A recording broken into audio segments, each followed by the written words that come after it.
hotel darkness. Your room is ready, child.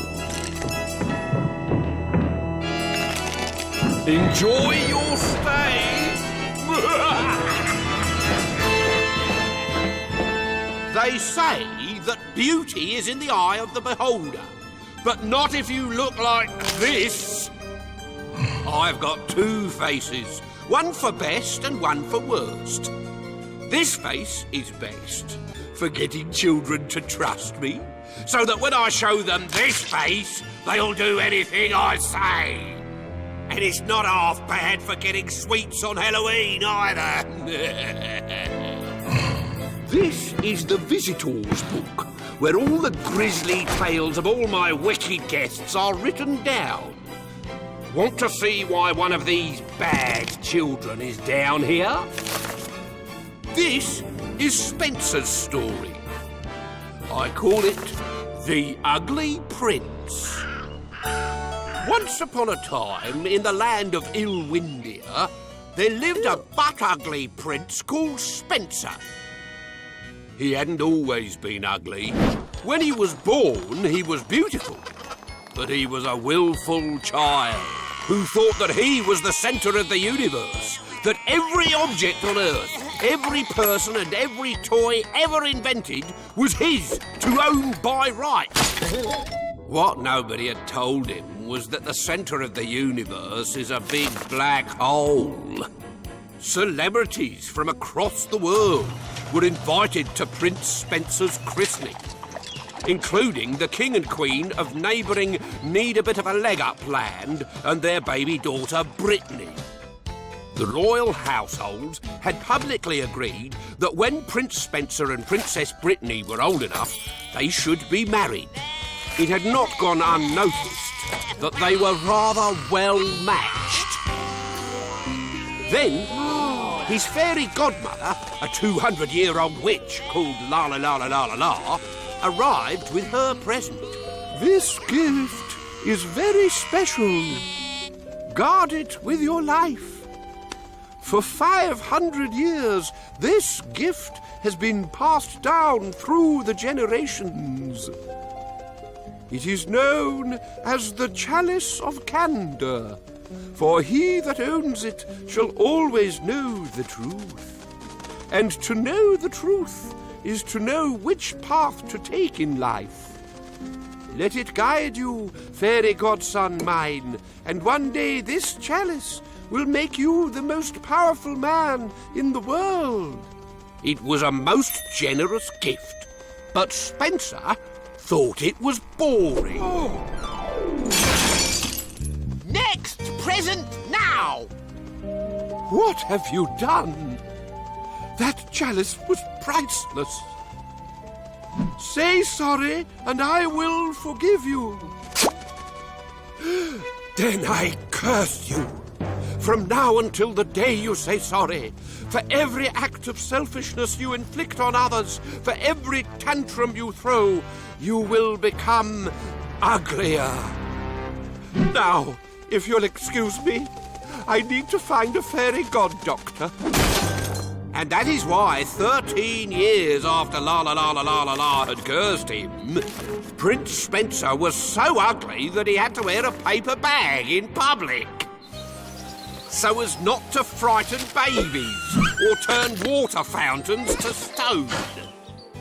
Yet through all of this, Prince Spencer remained cheerful, because he knew that when he was old enough, he would marry the most beautiful girl in the world, Princess Brittany. Or so he thought. On the outside, Princess Brittany was indeed beautiful. On the inside, however, she was as twisted as a hangman's noose. To celebrate her 13th birthday, princes from all over were invited to a ball, including Prince Spencer, who was expecting to be feted as Brittany's boyfriend. Who are you? That's a greengrocer's bag on your head. Are you some sort of talking fruit? No, I am your husband. can't marry you. You're yuck. Ugh. But the only thing that's kept me going through this ugly curse is the thought that one day the most beautiful girl in the world would be my wife. And there's the problem. I look like a rose, whereas you look like the stuff they put around a rose's roots. Horse manure! GG guano! Look, you don't have to make up your mind now. But I already have. So unless you want me to use you for a game of pin the tail on the piggy, put your face away and snuffle off back to your sty. It was the most humiliating night of Prince Spencer's life. For the next 5 years, he locked himself away and thought about nothing else but exacting revenge on Princess Brittany. Then one day, just after she had turned 18... This coming Sunday at Havelot Castle, Princess Brittany will kiss all the frogs in the garden and will marry the first one that turns into a prince. And that's a promise! Everyone knows where the most handsome princes come from. Have you ever seen a princess kiss a frog and it's not been a gorgeous, handsome hunk? Well, exactly. So that's the idea behind my Festival of Frogs. To find a husband. I thought you were engaged to Prince Spencer. Ugh, gross! No way! He's ugly! Maybe. But now the ugly prince had a plan. First, he paid a visit to La La La La La La La, whom he hadn't seen since his christening. Who are you? Your fairy godson, Prince Spencer. Have you come to say sorry? No, don't do sorry. I'm a prince. Huh, the ugly curse worked then. I expect you want me to undo it. No. No? I want to be ugly.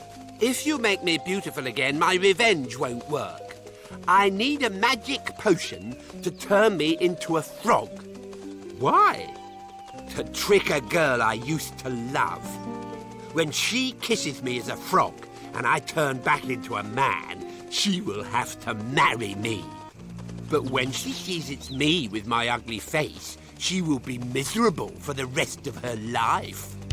There it was. Prince Spencer's evil plan. But La La La La La La La had no intention of helping her ungrateful godson, which meant that Prince Spencer had to help himself to a magic potion. By the time he found his way out of the wood, it was already Saturday. So he downed the potion and hopped off to the festival. There was no way of knowing how many princes were in the garden, but there was certainly a lot of frogs, which is why the gardeners were trimming the lawn to give them the best possible view of the princess. As Prince Spencer bounced across the lawn towards the princess, he had only one thought on his mind: the look on her face when she realised that she had been tricked. She'd live in abject misery for the rest of her life, and he didn't care.